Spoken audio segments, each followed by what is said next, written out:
Himo ko karon og tacos. Ayan. Tapos may onion, tapos cilantro. Ayan ako ang seasoning. Mao niya akong isagol ay para lami. Ayan. Kita siguro ninyo na nagsinaw akong dagway kay nagbutang ko castor oil.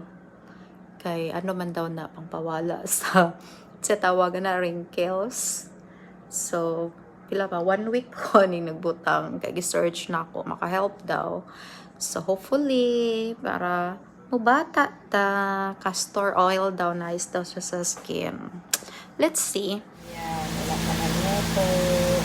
Kung ako sa Amerika, guys, dito pa ako kung kaha. Ang kalit pa ako buhapong kaha. Banha kayo kayo.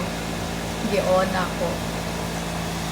Saka man ako sa aming nasusunod. Wala ka na dito. Gamit yung katong ordinary lang ang oil. Ay dili to siya maayo sa kuang health. So, mo niya akong ginagamit magluto for butter.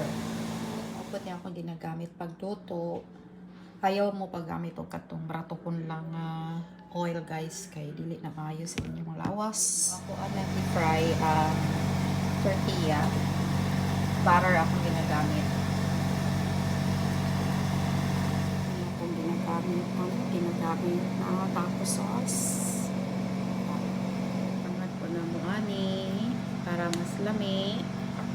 Lami akong homemade tacos. Puno kaayo. Walay sour cream. Wala di ko kapalit. Pero okay lang.